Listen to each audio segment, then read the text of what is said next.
എന്താണ് ചെയ്യേണ്ടതെന്ന് നിങ്ങളൊക്കെ പറഞ്ഞു കൊടുക്കും, പത്രക്കാർ പറഞ്ഞു കൊടുക്കും. അത് എങ്ങനെയാണ് ചെയ്യേണ്ടത്. അങ്ങനെ പറയാൻ ആർക്കുമില്ല. എന്ത് ചെയ്താലും അതിന് രണ്ടു വശം ഉണ്ടാവും. ആരും മോശക്കാരൊന്നും അല്ലാന്നേ, അവിടെ ആരും കുഴപ്പക്കാരായിട്ടുള്ള ആളുകളില്ല. ചെറുപ്പക്കാരോ പ്രായമുള്ളവരോ സീനിയേഴ്സോ ജൂനിയേഴ്സോ ആരും വേണമെങ്കിലും വരട്ടെ. അതിനകത്ത് ആരും വീട്ടിനകത്ത് ആരുടെയും ശത്രുത കൊണ്ടോട്ടോ മൂവിൻ്റെ കൊണ്ടിട്ടോ ശിക്ഷിക്കപ്പെടരുതെന്ന് പറഞ്ഞ പ്രാർത്ഥന. ഈ ഏത് തലം മുതലാണ് ഈ ശുദ്ധീകരണ സമയം തുടങ്ങണമെന്ന് കരുതുന്നത്? ഏത് തലം മുതലാണ് അതറിയില്ല. നിങ്ങളൊക്കെ പറയൂ എങ്ങനെയാണ് ചെയ്യേണ്ടതെന്ന് പറയും. എല്ലാവരും ചോദിക്കുന്നുണ്ടല്ലോ എന്താണ് ഇവരൊന്നും ചെയ്യാത്തതെന്ന്. എന്താണ് ചെയ്യേണ്ടതെന്ന് നിങ്ങളൊക്കെ പറഞ്ഞു കൊടുക്കും, പത്രക്കാർ പറഞ്ഞു കൊടുക്കും. അത് എങ്ങനെയാണ് ചെയ്യേണ്ടത്.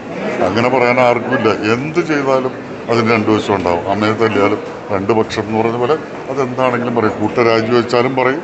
ഇനി ഒരാൾ മാത്രം രാജിവെച്ചാൽ പറയും എന്തിനാ അമ്മ വെക്കുന്നത്, എല്ലാവരും രാജിവെച്ചുകൂടെ എന്ന് പറയും. എല്ലാവരും രാജിവെച്ചാൽ പറയും എന്തിനാണ് കുറ്റം ചെയ്തത്, മറ്റേ ആരോപണ വിധേയമായിട്ടുള്ളവർ മാത്രം ചെയ്താൽ പോരെന്ന് ചോദിക്കും. ഈ ചോദ്യങ്ങളൊക്കെ ഈ അമ്മയിൽ ഏറ്റവും മുതിർന്ന അംഗമാണ്. അപ്പോൾ ഈ പുതിയ ആളുകൾ, ഈ പൃഥ്വിരാജ് ഉൾപ്പെടെയുള്ള പുതിയ ആളുകൾ ഈ അമ്മയുടെ തലപ്പത്തേക്ക് എത്തണോ, അതല്ല ഈ ജഗദീഷിനെ പോലുള്ള ആളുകളെ തന്നെ അല്ലെങ്കിൽ മോഹൻലാൽ തന്നെ തിരിച്ചെത്തണം, അങ്ങനെ ഒരു വ്യക്തിപരമായ അഭിപ്രായം എങ്ങനെയുണ്ടോ? ആരും മോശക്കാരൊന്നും അല്ലാന്നേ, അവിടെ ആരും കുഴപ്പക്കാരായിട്ടുള്ള ആളുകളില്ല. ചെറുപ്പക്കാരോ പ്രായമുള്ളവരോ സീനിയേഴ്സോ ജൂനിയേഴ്സോ ആരും വേണമെങ്കിലും വരട്ടെ. നന്നായിട്ട് കാര്യങ്ങൾ പോകണം. അവിടെ നിങ്ങൾ വിചാരിക്കുന്ന പോലെ അവിടുത്തെ മീറ്റിങ്ങുകളിൽ വലിയ പ്രശ്നങ്ങളും ഒരു പൊളിറ്റീഷ്യന്മാർ രാഷ്ട്രീയ മീറ്റിംഗ് കൂടുന്ന പോലെയുള്ള സംഭവങ്ങളും കാര്യങ്ങളൊന്നും അവിടെ മീറ്റിംഗ് ഞാനുണ്ടായിരുന്നു എക്സിക്യൂട്ടീവ് കമ്മിറ്റി കഴിഞ്ഞ പ്രാവശ്യം.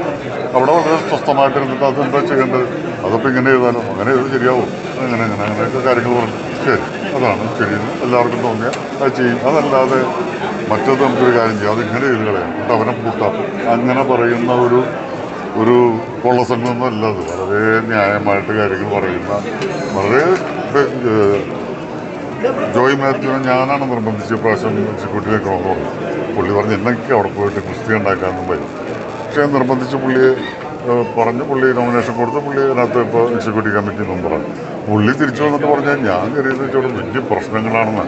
എൻ്റെ എക്സിക്യൂട്ടീവ് കഴിഞ്ഞ പുള്ളി കണ്ടു പറഞ്ഞാൽ അവിടെ വളരെ നല്ല രീതിയിലാണ് കാര്യങ്ങൾ പോകുന്നത്, നല്ല തീരുമാനങ്ങൾ എടുക്കാനുള്ള കഴിവല്ല, നല്ല തീരുമാനങ്ങളുടെ മനസ്സുള്ളവരാണ്. പിന്നെ ഈ പറഞ്ഞാൽ ഇവരാരും പൊളിറ്റീഷ്യന്മാർ വലിയ ബുദ്ധിയുള്ള ആളുകളോ കാര്യങ്ങളൊന്നും അല്ല ഈ അഭിനേതാക്കളാണെന്നുകൊണ്ട് അവർ പറഞ്ഞാൽ വലിയ കാര്യമാണെന്നില്ല. അപ്പോൾ അതിൻ്റേതായിട്ടുള്ള കുഴപ്പങ്ങളും തെറ്റുകളൊക്കെ അവരുടെ വശത്തുണ്ടാവും. എന്താണെങ്കിലും അവരൊക്കെ നല്ലവരാണ്. റിപ്പോർട്ടിൽ പലതരത്തിലുള്ള പരാമർശമുണ്ട്. ഈ കാസ്റ്റിംഗ് കൗച്ച് ഉൾപ്പെടെയുള്ള കാര്യങ്ങൾ പറയുന്നുണ്ട്.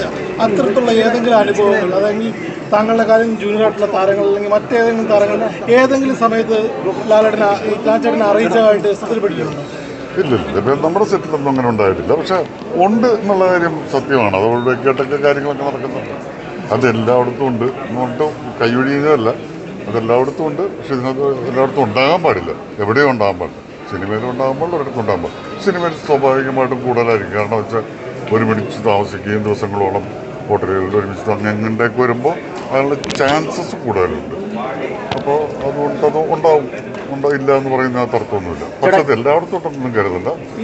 വളരെ വൃത്തിയായിട്ട് പോകുന്ന ഒരുപാട് പ്രൊഡക്ഷൻ കാര്യങ്ങളുണ്ട്. അവിടെയും ഞാനൊക്കെ എൻ്റെ സെറ്റിൽ നിന്നൊരു പ്രശ്നം ഉണ്ടായിട്ടില്ല. പക്ഷെ അവിടെയും ചെറിയ ചെറിയ പ്രശ്നങ്ങളൊക്കെ ഉണ്ടാകുന്നുണ്ട്. അതൊക്കെ നമ്മൾ അന്ന് തന്നെ താല്പര്യമെടുത്ത് പോയി സംസാരിച്ചു.